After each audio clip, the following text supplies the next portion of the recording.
All right, y'all can start with questions for Devon. What's up, guys?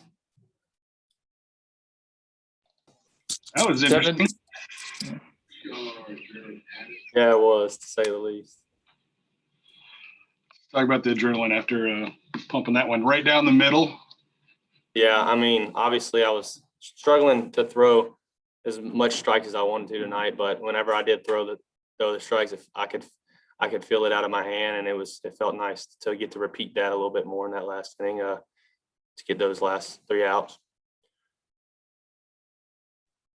Hey, Devon, you hate to do comparisons, but I mean, it really just felt like a performance from 2 years ago, when you guys came up short there and then that regional loss, but, you came back at this, obviously with these 3 innings tonight. I mean, did it have kind of that similar feel for you while you were out there on the mound? Because it was certainly one of your more dominant performances of your career. I guess you can say it was comparable, but however, it wasn't 110 degrees like it was back in June of 2019, right?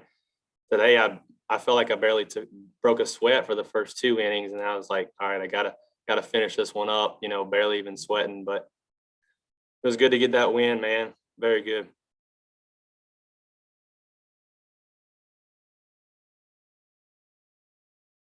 Devin, I guess just kind of take it a step further. Go ahead, Wilson, if you got one. Just the idea that the momentum that a win like this, not just a win, but a win like this, where you have to battle back and make the pitches and make the plays, can do for a team kind of in the situation that you guys are in right now.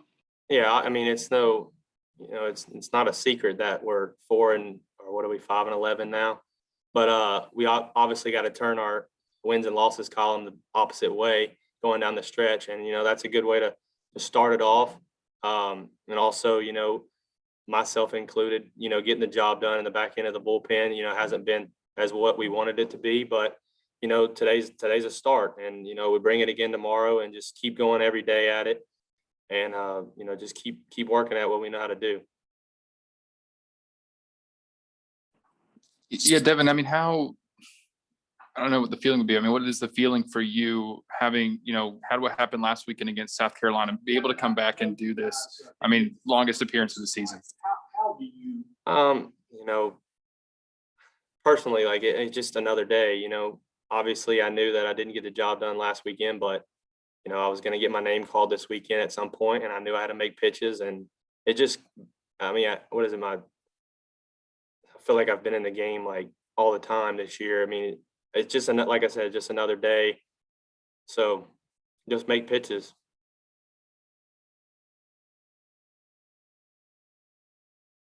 You said you felt like you've been in games in the past. Is that what you're saying?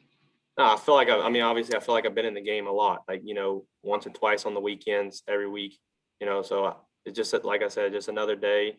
I know I got to get the job done, and obviously I want to make up for, doing that last weekend. How much do you guys talk as on the staff about getting someone else to help you here in late game situations? Say that again. How much do you guys as a staff talk about, look, man, I need somebody else other than me for them to turn to kind of situation? I mean, like somebody else now is going to have to carry this, tomorrow and the next day.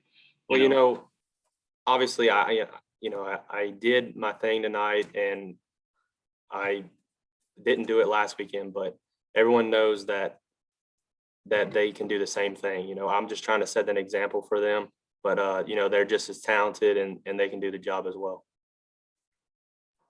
Devin, I guess I don't have the stats exactly in front of me, but it was probably a season high in pitches as well as innings. I mean, did you just at the end there, how deep did you kind of have to dig to just finish things off? I mean, yeah, just you got to tell yourself, you got to think positive out there. The fans try to get rowdy and get in your head and everything, but you just got to dig deep and tell yourself that you can do it, and just do it.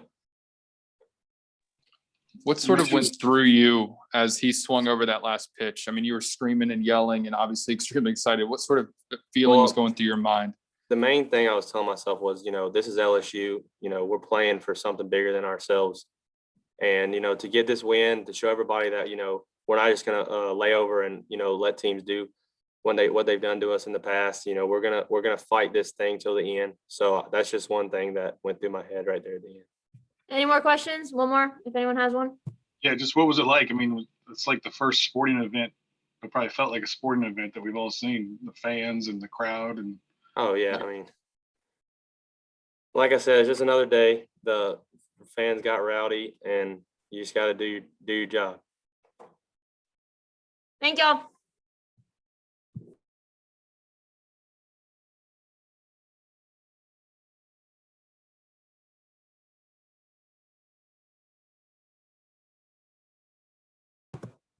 All right, y'all can start with questions for Dylan.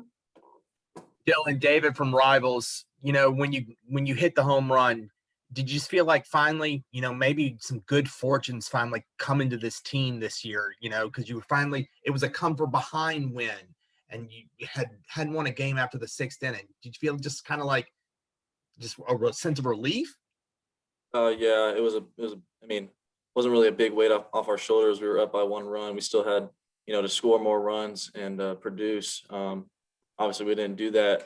We had great pitching on the mound and great defensive plays to, back that up and, give us this good win. Like, walk me through the home run. Was it one of those where you were expecting a pitch and you got it? Like, what happened? I was just really trying to be aggressive in the AB. Really didn't want to get to 2 strikes right there. Just wanted to put a bat on the ball, and I got a good pitch to hit, and I didn't miss it, so it felt great. Dylan, how do you describe the outing that Devon Fontenot gave y'all tonight? It was electric. I mean, it was one of those Fontenot outings that we expect out of him. He came in a lot more innings than we expected. 3 innings, but he gave it all, and that's what we expect out of him. And it was hats off to him for closing this game out. Hey, Dylan, situational hitting has been kind of a big topic of conversation over the last couple of weeks for you guys. It just seems like you guys as freshmen and some of the guys who haven't seen SEC pitching before just seem to be getting a little bit more comfortable week in and week out with the types of pitchers that you're seeing. I mean, has that kind of been growing over the last couple of weeks, do you think? And just talk about that for me. Yeah, I mean, I definitely think young guys are getting more comfortable up there in the box. Really our approach doesn't change from high school to now, really, or from non-conference play to conference play. But yeah, no, I definitely feel like we're getting more comfortable and getting dialed in more and really producing when we need to. what do you Dylan, think? did it do anything? 2 more questions. What do you think a win like this can do for you guys in the manner in which you got it, having to fight back and get this one? This is a good win. I mean, obviously we're in a very tough crowd right now. 100% capacity. This is a very good win. We got a job to do tomorrow, and this puts our foot on the gas pedal. We just need to keep going. We keep rolling right now.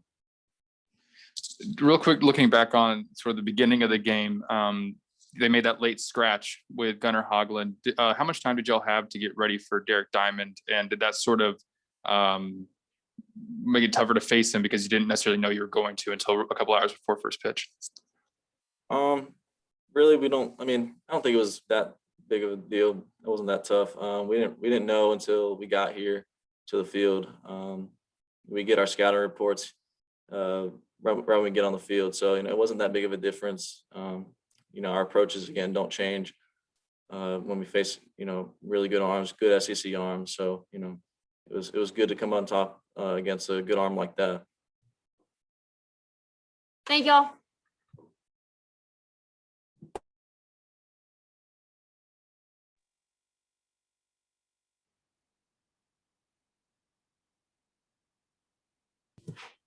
All right, y'all can start with questions for Landon.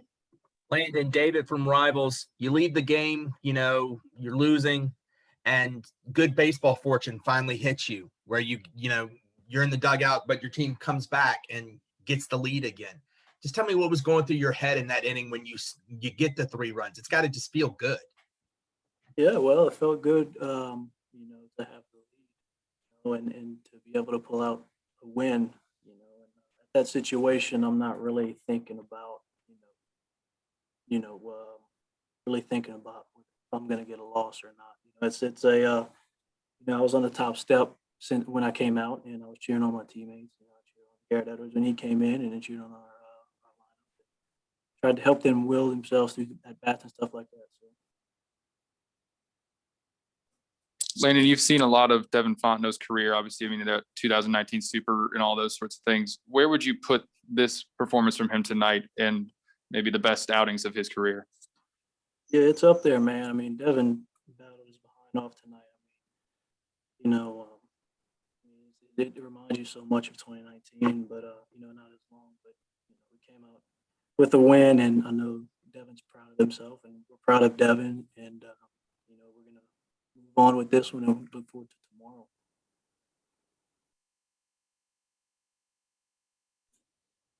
Was there anything that you noticed that was maybe not quite working for you tonight and that sort of led to those home runs that were really uncharacteristic for one of your starts? Yeah, well, I mean, coming in, you know, felt good. The bullpen before was great.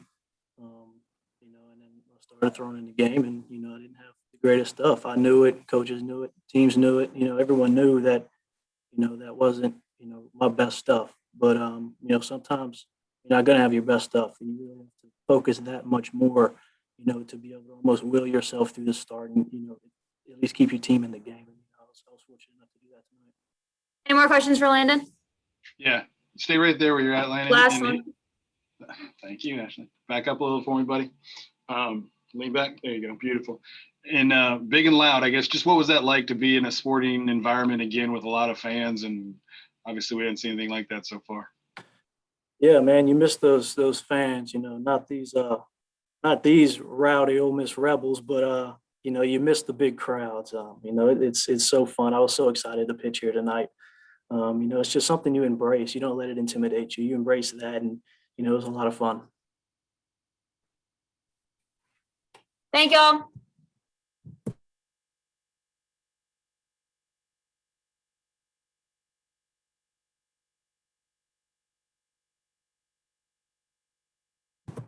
Ashley's not trying to be mean, you guys, but the whole team's waiting on the bus out there. I know they're hungry and tired, so she's just doing her job. Yeah, it's fine. Go ahead, Coach. Let her rip. Questions? I'll just go ahead and take questions. Coach, what does it feel like? I mean, it's a nice comfort behind win. It's got to be good for just overall esteem of your team and just good thoughts, good feelings for your team. Yeah, we just take them one game at a time, David, like we always do, you know, and you know, we knew we had Landon going tonight, and, you know, I just heard how he answered your questions, but, you know, he was great tonight. I thought he was fantastic. You know, this ballpark is very conducive to hitting home runs. Not to take anything away from their kids, but, you know, the first home run, I thought it was just a routine fly ball to center field. I don't think it probably makes the warning track in our ballpark. You know, and got them on the board in the first inning there after we had scored 2 runs. He gets the first 2 outs and looked like a routine fly ball, and it just barely made it over the fence. Trying to remember their second home run. The third home run was really hit well. But, you know, I thought Landon pitched really well and, you know, very courageously, as he typically does. He just had to throw a lot of pitches, 80 pitches through the first 4 innings, and that took a lot out of his gas tank. You know, he ran out of gas quickly, and it's hard to pull him in a 2-2 game, but I knew he was running low on fumes there in the 5th inning or 6th inning, excuse me. And, you know, the plan was to let him get through the bottom of the order, but then he got that fly ball, and I wanted to take him out with the score tied. And I thought he might get a double play ball there, but the leadoff hitter got into one good and hit the 2-run homer. You roll the dice a little bit with your best guy and probably left him in a batter too long. But, you know, fortunately we came back and had a great inning. Giovanni got a big double. I think that was the same inning, if I'm not mistaken. How did we get the runner on? But Trey Morgan got the big RBI hit, and then Dylan hit the big home run to give us the lead. We had a chance to tack on some runs there, and just some crazy stuff happened. You know, their kid made a great catch out there in right center field. And then we had a sac fly, but then, you know, Drew was hustling like crazy, but, you know, gets tagged out before. I don't know what the video showed. I thought that our runner had crossed home plate before they tagged him out, but I don't know what the replay showed. They say that it wasn't, that it didn't happen, but the video on the board, I thought it showed that he had crossed the plate, but crazy stuff happened. We couldn't extend our lead and just put a lot of pressure on Fontenot, and he just kept hanging in there. And especially there in the ninth inning, the first two guys get on base. I went out to the mound and I told everybody, I don't know if this guy's going to bunt. He didn't have sacrifice bunt all year, and Mike let him hit. And I said, regardless of whether he bunts or not, I said, Devon, there's a chance this guy's going to get to third base with one out. And you're going to have to really rise up and strike a batter out with a runner at third base and less than 2 outs. But we can do this. I know we can do this. You're throwing the ball great. You've had some bad luck here, but somebody's going to make a play for you, and we can do this. And sure enough, he did it and got us out of the jam and ended the game with a big strikeout. And it was a great feeling for our team. I'm so happy for the kids. They deserve this wonderful victory tonight. Hey, Coach. Paul, go ahead, Glenn. Oh, sorry. You mentioned that the two hits from Cruz and from Morgan. I mean, they've had a lot of star-making moments this year, but does that rank right up there with the best of them? Getting those two clutch hits right when you guys needed them the most. Anytime it's done in an SEC game on the road against a top-ranked team, you got to put them right up there at the top of the list, Glenn. This was a great environment here. It's one of my favorite places. I mean, it's a hard place to win, believe me, but it's a super environment. They love their team here, and they're very loud, and they get into the game, and they try to intimidate the umpires, and they get on you no matter what you do. You step out of the dugout and they start booing you. They've been booing me here for a lot of years, but they love their team, and it's a lot of fun to come here. It just felt like being in the SEC again, in all honesty, having big crowd and a lot of people caring about college baseball. Great environment tonight. Paul, you said at the beginning of the week your biggest concern right now was just closing out close games like this one. What does this do for you, in your perspective as a coach? Does it sort of assuage that in any way? Well, it was great tonight. We won't have Fontenot the rest of the weekend. So if somebody else is going to have to step up and do it if we have an opportunity. We got a lot of work to do. We're going to face some really great pitching tomorrow and the next day. So I hope we have an opportunity to close out a game with a lead. We'll have to do a lot of work to get ourselves into that position, and somebody else will have to step up, because this is it. You don't often see two coaches go to their closers in the seventh inning of a ball game. They went to their guy, and I said, hey, if Mike's going to do it, I'm doing it too. And we just put all our cards out on the table tonight. We were all going for it. We're playing it like it was the seventh game of the World Series. And, fortunately for us, we were, our guy was a little bit better than their guy tonight. We were able to get it done.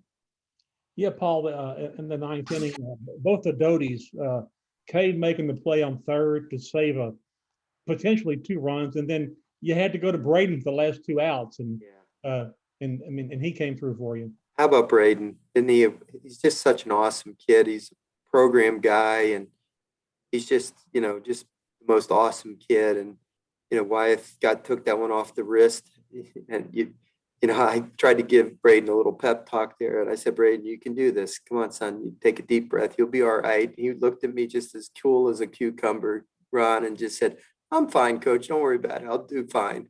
And I knew he would. He's an outstanding receiver, and he's been, in the program for 4 years, and the pitchers love throwing to him, and I knew he'd handle it just fine, and he did a great job, and just love him to death. Paul, heading up there this weekend, did you feel like the pressure would be on them in their dugout? I never thought of it that way at all, Mike. I Okay. thought the pressure would be on us. We're facing a great team and in their environment, and they're having a super year, and we've had our struggles, obviously. So I knew we'd have to play a great ball game to have a chance to win, and we did. And we let a couple opportunities escape us with a couple of unusual situations, really. And I felt like we played a really good ball game tonight, and barely were able to hold on and get the victory. So it's hard to win games in this league, believe me. And I'm just grateful that we were able to hold on tonight and get a really good win for our kids and for our school. Paul, real quick, if I could, you mentioned the play with Bianco going to second and Jordan tagging. Is that how you want that played, or did Ole Miss just make a great play, or is that kind of a coaching moment for you? It was a coaching moment. You know, we talked about it after the game, but you know, these are things that you go over in the preseason, and it doesn't happen very often, you know. It's really a smart move and a very good hustle play by Drew to see that it's a routine play and he's going to tag and try to take second base. We've had guys through the years that have tagged, and it's a real hustle play. But when you have a runner that's scoring from third base, you have to know your speed in relation to the runner from third base speed. And if there's going to be a close play, what he should do is pull up and let them get him in a rundown and concede the out, but make sure that you're not tagged out before the run scores. But it has to be an instinctive thing. And we go over those things, but they happen so rarely. And the kids are young kids, and you know, sometimes they in the heat of the battle, they forget those kinds of things. And so you try to go over them many times, but you know, those plays that happen so rarely are hard for them to remember, especially in the heat of the moment. So you know, you don't want to be too upset with them because, hey, he was trying to make a play. You know, it's one thing if they're not hustling. It's another thing when they're hustling and maybe they, you know, they over hustled. You know what I'm saying? You don't get too upset with those things, but you got to try to teach them. It took a pretty critical run off the board for us there. But, you know, again, a teaching moment. Fortunately, we won the game and we're able to learn from it as well. Is that all? Okay. Thank you all. Happy birthday, Wilson.